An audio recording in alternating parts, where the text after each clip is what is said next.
You did not build what you were born into. Nobody expected you to. The wealth arrived before you had language for it. The decisions that shaped your life were made by men who did not yet know your name, because you did not yet have one. Your preferences formed inside a structure that was already complete. At this level, inheritance and identity are not two different things. The system does not ask your opinion. It simply begins operating through you the moment you take your first breath. This is not a complaint. It is the first fact. You are 6 years old, and it is a Thursday morning in the main corridor of the compound in Riyadh. The marble is cold under your feet. A man named Badr, who has stood at the interior checkpoint for 11 years, redirects you away from the gatehouse by lowering himself to your eye level and saying nothing. No instruction. No correction. Just a specific silence that means the conversation is already over. Which is a silence you have been learning to read since before you had words for what you were reading. You go back to the East Wing. 61 people work inside this compound. You will know most of them by name before you are 7.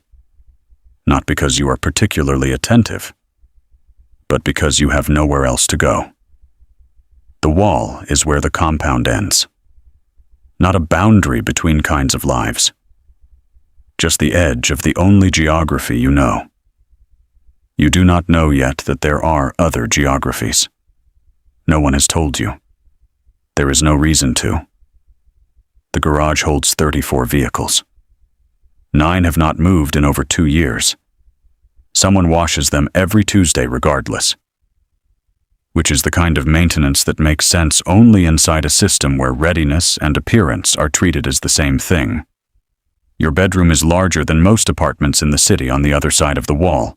You are 6. You have no reference point for that. The wall is simply where the compound ends. Your father comes home from a meeting at 9 in the evening, and you are still awake. He sits at the edge of your bed. "You are well?" he asks. "Yes," you say. He does not explain where he was. You do not ask. He stays for 11 minutes exactly, which you count without knowing why you are counting. And then he goes. Later, you will understand that the 11 minutes were not nothing, that for a man whose time moves the way your father's time moves, 11 minutes at the edge of your bed is a very specific form of love. You do not understand this yet. You just count the minutes and go to sleep. You are 9 years old, and Mr. Fenn sets a book on your desk. Not a textbook, a book with photographs. He teaches history and English inside the compound 4 days a week, which is the arrangement your father prefers. And he speaks to you as though you are slightly older than you are, which is the highest form of respect most adults in your world will never think to offer a child. The photographs show cities you have not visited. Streets in Eastern Europe where people walk without drivers. Apartment buildings where families are stacked one above another, sharing a ceiling from one direction and a floor from the other. You ask him why people live like that. "Because that is what they can afford," he says. You sit with the word for the rest of the afternoon. Afford. You have heard it before, in conversations between adults. It has never applied to anything in your direct experience. It belongs to the photographs, to the stacked apartments, to the people in streets without drivers. You are 9. The full weight of that word will take years to arrive. At 12, you are in the back of a car at King Khalid International Airport. There is a ticket to London in your father's assistant's hand. Your trunk, packed by a woman whose job it is to pack trunks, is already in the hold. You are going to England. You will not come home until December. The school is old stone and cold corridors, and a uniform that chafes at the collar regardless of how it is fitted. 340 boys from the Gulf, from Europe, from East Asia, and a contingent of Americans with the ease of people raised to believe their country invented ambition. Most of them have money. Not your money. Money. You are not the wealthiest student. There are 2 others whose families operate at a comparable level, You find each other within the first week without arranging to. Wealth at that scale recognizes itself before the introduction, which is something no one thinks to warn you will happen. A boy named Bertrand, whose grandfather built a French industrial conglomerate worth roughly 2 billion euros, says to you one evening after dinner, "You never talk about your family." "Neither do you," you say. He looks at you. He laughs once. Both of you understand without saying it that the silence is not modesty. It is the only accurate option available, which is a thing you have already learned through 12 years of watching rooms rather than performing in them. The other boys talk about their father's companies, summer properties, the internships already arranged. You listen without offering equivalents, not because you are modest, because what you have is not a larger version of what they have. It is a different category entirely. Naming the category would shift the temperature of every room it touched in ways that serve no one, including you. You understand something in that first year that most boys your age are not yet required to understand. Wealth at a certain scale doesn't separate you only from people who have less. It separates you from the shared vocabulary of wanting. Other boys talk about ambition as though it has a visible target. You cannot want more in any direction that would require effort to reach. The wanting has no viable object. You listen more than you speak. You are 14 and a document arrives. 2 pages. It describes an account managed by a man named Werner in a discreet office in Geneva. The account holds a figure. The document does not use the word allowance. It uses the word allocation, which is not modesty. It is precision, which is how your family expresses almost everything that matters. You do not discuss the allocation at school. You do not discuss it with the 2 boys whose frequency you recognize. It simply exists. The way the clinic exists, the way the garage exists, present. Unremarkable to you. Unremarkable to no one else on earth. You spend almost none of it. Not from discipline, not from restraint, from a structural absence of need. The school handles accommodation. Your father's office coordinates flights. Clothing arrives seasonally from a tailor in London who has your measurements on file and requires no instruction. The money in Geneva sits and compounds quietly, and you attend to it the way you attend to the clinic back home. Aware of it? Glad it is there. Never yet required to think carefully about it. At 16, you are in the back of a car crossing Riyadh with your father after a family dinner that ran long. The city is orange, under the highway lights. He is looking out the window. You ask him how much the family is worth. He is quiet for a moment, not uncomfortably. It is the specific pause of a man deciding which version of the truth is the useful one. "That is the wrong question," he says. "What is the right one?" He doesn't answer. Not because he doesn't know, because some answers are only useful once you have arrived at them yourself, which is how education functions at this level. Not instruction. Elimination of incorrect paths until the correct one is the only one that remains. You spend years working toward it. The right question is not how much. It is how permanent. Not the volume of water. The depth and condition of the pipes. A number captures a moment. A structure captures a continuity. Your family has been building continuity for over a century. 3 generations of decisions, each one laying pipe for the generation that follows. By the time you understand this fully, you are 22, sitting in a seminar at the London School of Economics, while a professor explains compound interest to a room of people who needed to be told. You already knew.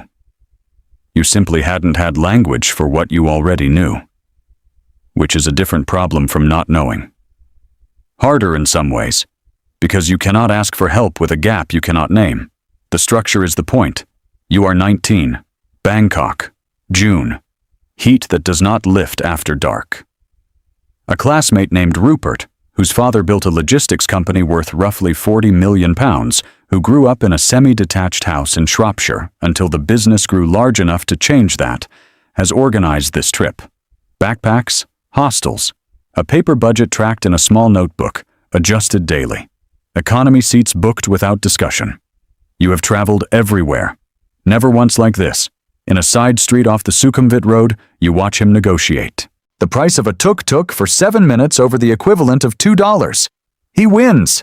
He is genuinely, uncalculatedly pleased. At dinner, he tells you about it. 7 minutes, he says, but I got him down. His face carries the specific warmth of a person who solved a real problem through actual effort and received the result directly, without anyone between him and the outcome, which is a sensation you recognize from the outside without ever having felt it from the inside. You have not negotiated for a single thing in your life, not from arrogance, from architecture. In your world, a layer always exists between you and the price of a thing. Someone has handled it before you arrive. The handling is invisible. The result is simply that prices do not require your attention. You travel with Rupert for 6 weeks. Small rooms. Shared bathrooms. Markets where no one knows the compound or the clinic or the grandfather whose decisions appear in the national record. For 6 weeks, you are a name without context. Anonymous. It is the most present you have ever felt, and the most purposeless. Because Rupert has a reason to be here that is structural to his life. This trip is a before. There is an after assembling at home. What comes next will be different. Because of what happened here. You do not have a before. You were born into a fully assembled after. You fly home from Bangkok 6 weeks later carrying one unresolved thing, what it would feel like if the outcome were yours to lose. You are 23 years old, and it is a Wednesday morning in a conference room in the family investment office in London. Real analytical work. Real portfolio stakes. Analysts who do not share your name report to you and are careful around you in the precise way people are careful when the person across from them holds a position whose foundation is not entirely the resume. There is a woman on the team named Orla, trained at Edinburgh, economical with language. She has been on the team for 2 years. She disagrees with your sector analysis in front of 6 colleagues. The currency exposure assumption is wrong, she says. The whole thesis shifts if you correct it. She is right. You're right, you say. Immediately. No cushion. No reframe.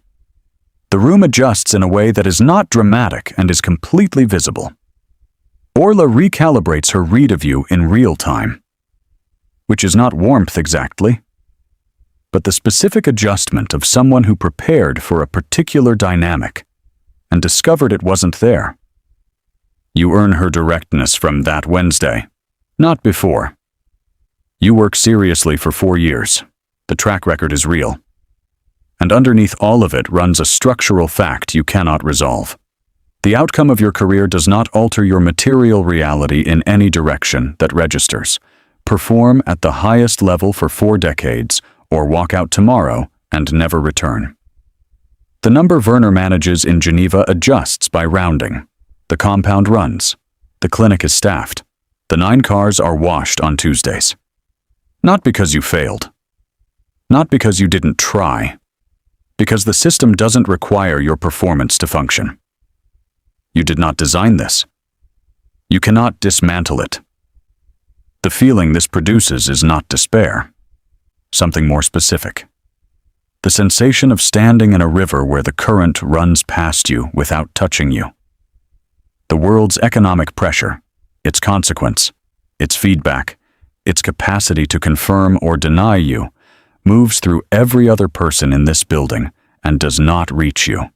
Not because you are elevated, because you are housed, which is a different thing from elevated, and which most people cannot tell, apart from the outside, The only things in your professional life that function the way money functions for everyone else are the things the system assigns no value to.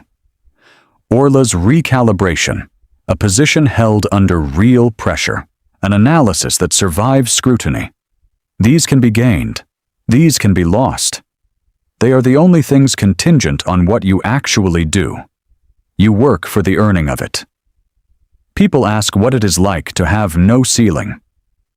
The question assumes a ceiling is primarily a limitation. A ceiling also tells you where you are. It gives the room its shape. When you reach and meet resistance, you learn something real. About the distance already covered. About what remains. The ceiling is feedback. Remove it, and the room has no top. A room with no top is not freedom. It is a different kind of enclosure. You have no ceiling. What you have is a floor positioned so far above where most people begin that the distance between your starting point and any achievement you could reach is so compressed it carries almost no information about your effort or your quality. The compression is structural. It is not your fault. It is also not escapable. Rupert spent 7 minutes on $2 and felt every one of them. He was free in a way that is not available to you. Not because he had less. Because his presence changed the result. Because the outcome depended entirely on what he chose to do in those 7 minutes. Which is a sentence you will spend years turning over. Your presence changes rooms before you enter them. It rarely changes results. The results were settled before the meeting was scheduled. At 31, you commission an infrastructure assessment across 3 provinces in a country your family has financed for 4 decades. The report finds a critical gap in clean water access. You fund the intervention directly. Not through the family office. Under your name alone. 340,000 people receive clean water who did not have it before. The confirmation arrives during a meeting about something unrelated. An assistant sets a memo on the table. You read it, you set it face down.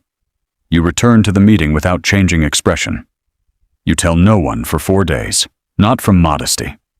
Because significance at your level has no natural audience. The system absorbs outcomes the way it absorbs everything, quietly. Into the record. Without ceremony. In the garage in Riyadh, the 9 cars are still there. Clean. Ready. Maintained for a purpose that was never named. Somewhere right now, a 19-year-old is in a city that doesn't know his name, 7 minutes into a negotiation over $2, and the outcome has not yet been decided. It depends entirely on what he does next. He has no idea that this, the variable, the outcome, the result that belongs entirely to him, is the only thing you have ever actually wanted. The ceiling was never there. The hunger was always the whole thing.